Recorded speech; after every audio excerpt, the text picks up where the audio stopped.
একটি বিষয় খবরের চ্যানেলগুলোতে ও সমাজ মাধ্যমে ব্যাপকভাবে ভাইরাল হয়েছে। বিষয়টি হলো বোলপুরের আইসিকে বীরভূমের বাঘ বলে কথিত গরু পাচারকারী জেলখাটা আসামি অনুব্রত মণ্ডলের অশালীনভাবে গালাগালিটা শোনাতে পারলাম না, রুচিতে বাধে বলে। এই অনুব্রত মণ্ডল বীরভূমের দায়িত্বে থাকা অবস্থায় কী না করেছে, তার বিখ্যাত অমৃত বচনগুলির ভিতর পুলিশকে বোম মারো, নকুলদানা, গুড় বাতাসা ইত্যাদি পশ্চিমবঙ্গের রাজনৈতিক অঙ্গনে বিখ্যাত হয়ে আছে। ব্যক্তিগত জীবনে মাগুর মাছ ব্যবসায়ী, অশিক্ষিত, হারমাত, গুন্ডা প্রকৃতির লোক। এই ধরনের লোক সমাজের জন্য ভালো কিছু করবে আশা করা যায় না। আর মমতা ব্যানার্জির রাজনীতিতে এই ধরনের লোকের প্রয়োজন ছিল। মমতা ব্যানার্জি প্রতি জেলায় জেলায় এই ধরনের লোককে দায়িত্ব দিয়ে রেখেছে।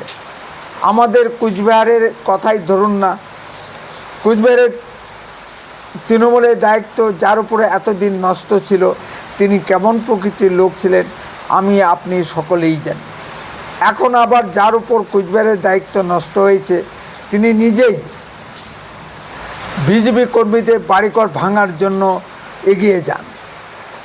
শিক্ষিত, শালীনতা বোধ সম্পন্ন কোনো লোক তৃণমূল কংগ্রেসে টিকতে পারবে না। সব গুন্ডা, বদমাইশ, ধান্দাবাজ লোকের সমাহার হইল এই তৃণমূল কংগ্রেস। বাপকে চোর বলা এক তৃণমূল নেতা আছে আমাদের কুচবিহারে। তিনি কুচবিহারের দিনহাটায় বসে বিশ্ববরেণ্য নেতা মাননীয় প্রধানমন্ত্রী মোদিজিকে লাথি মারে, কিন্তু দুঃখের বিষয় হলো তার পা কুচবিহার জেলার দিনহাটা সীমানা অতিক্রম করতে পারে না। দিল্লি পর্যন্ত যাওয়া তো দূরের কথা। তার নেত্রী তৃণমূল সুপ্রিমো মাননীয়া মমতা ব্যানার্জি আর কম যাবেন কেন? মাননীয়া প্রধানমন্ত্রীজি অঘোষিত পাক ভারত যুদ্ধের পরে আমাদের আলিপুরদুয়ারে এসেছিলেন।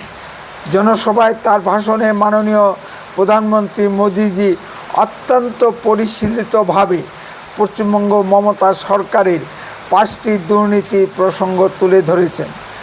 আমি নিজে দাঁড়িয়ে থেকে শুনেছি। মাননীয় প্রধানমন্ত্রীর ভাষণে শালীনতার সীমা অতিক্রম করেনি। সঙ্গে সঙ্গে মাননীয় মুখ্যমন্ত্রী মমতা ব্যানার্জি যে প্রতিক্রিয়া ব্যক্ত করেন, তা কি শালীনতার মধ্যে পড়ে? সম্মানিত দর্শক, মাননীয় প্রধানমন্ত্রী ও মাননীয় মুখ্যমন্ত্রী উভয়ই রাজনৈতিক ব্যক্তিত্ব। আক্রমণ প্রতি আক্রমণ হবেই, তার ভিতর শালীনতা অতিক্রম করবে কেন? এত ব্যক্তি কুৎসা কেন মাননীয় মমতা ব্যানার্জির মুখ থেকে বের হয়? কথায় বলে জয়কালে ক্ষয় নেই, মরণকালে ঔষধ নেই।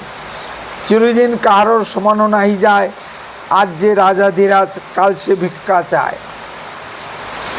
নমস্কার, আপনারা শুনছেন উত্তরে কণ্ঠ থেকে আমি প্রভাত বসাক, তুফানগঞ্জ, কোচবিহার। মাননীয় মোদিজিকে আক্রমণ করতে গিয়ে অযথা মাননীয় মোদিজির স্ত্রী যশোদাবেনের প্রসঙ্গ টেনে এনেছেন। মাননীয় যশোদাবেন কোথাও কোনো অভিযোগ করেছেন বলে আমার জানা নেই। এই ধরনের নজির হিন্দু সমাজে অনেক দেখা গিয়েছে। ভগবান গৌতম বুদ্ধ ও শ্রী চৈতন্য মহাপ্রভু ঘরে স্ত্রীকে রেখে সমাজের কাছে সন্ন্যাস নিয়ে বেরিয়ে গিয়েছিলেন। এসব তথ্য কথা মমতা ব্যানার্জির মতো মহিলার বোঝা সম্ভব নয়। মহিলা হলো মমতা ব্যানার্জি মুখ অতি কর্কশ। তিনি যখন কথা বলেন মনে হয় তিনি যেন কলতলায় ঝগড়া করছেন। তবে কথায় অশালীন শব্দের ব্যবহার দেখা যায় বেশি। যে দলের নেত্রী শালীনতা বোধ নেই, সেই দলের একজন প্রাক্তন সভাপতির কি শালীনতা বোধ থাকবে? আমার অনেক ভালো ভালো ছাত্র পুলিশে কর্মরত আছে। অন্যান্য অনেক পেশার মতো পুলিশে চাকরিও একটি পেশা। কিছু পুলিশের খারাপ ব্যবহারের জন্য সমগ্র পুলিশ সমাজের দুর্নাম আছে। তবে এখনও মনে করি 95% পুলিশ খারাপ নয়। এই পুলিশরা সমাজেরই অংশ। সমাজ থেকেই তারা এসেছে। তাদের কি মান সম্মান নেই? তাদের ঘরেও মা, বউ, বেটি আছে। তাদের উদ্দেশ্য করে অনুব্রত মণ্ডল যে ভাষায় কথা বলেছে সেটা কি শালীনতার মধ্যে পড়ে? তৃণমূলের ভাষা এমনই, কাউকে সম্মান দিতে জানে না। আপনি দেখুন, বুথ লেভেলের 1 পয়সা নেতা থেকে তৃণমূলের সর্বোচ্চ স্তর পর্যন্ত নেতাদের ভাষা একই পংক্তিতে পড়ে। বাংলা ভাষায় ইউটিউব চ্যানেলগুলোতে হয়তো আপনারা দেখে থাকেন, বাংলাদেশের 2 জন ইউটিউবার, একজন পিনাকি ভট্টাচার্য, আরেকজন সেপুদা, তাদের ভাষাগুলো একটু লক্ষ্য করবেন। দুজনেই কিন্তু উচ্চশিক্ষিত, ভাষা লাগামহীন। এই যে বলছিলাম না, জয়কালে ক্ষয় নেই, মরণকালে ওষুধ নেই। এবার অনুব্রত মণ্ডল কথার ফাঁসে আটকে পড়ে গিয়েছেন। তাকে লিখিতভাবে ক্ষমা চাইতে হয়েছে এবং তার নামে কেস হয়েছে। এই ধরনের অশিক্ষিত জানোয়ার টাইপের লোক কিভাবে এতদিন ধরে ক্ষমতায় থাকলো সেটাই আশ্চর্য। এই ধরনের লোককে সামাজিকভাবে বয়কট করা দরকার। উত্তরে কণ্ঠ তাৎক্ষণিক কোনো খবরের চ্যানেল নয়, এডুকেশনাল ও ইনফরমেটিভ চ্যানেল। উত্তরে কণ্ঠ খবরের ভিতর থেকে খবর বের করে নিয়ে আসে।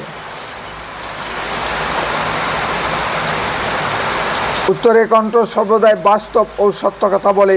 আরও এ ধরনের ভিডিও পেতে দয়া করে এক্ষুনি চ্যানেলটিকে সাবস্ক্রাইব করুন, বেল আইকনে ক্লিক করুন, আপনার মূল্যবান মতামত কমেন্টে লিখুন। যদি ভিডিওটি ভালো লেগে থাকে তাহলে অন্ততপক্ষে 10 জনের মধ্যে ভিডিওটি শেয়ার করুন।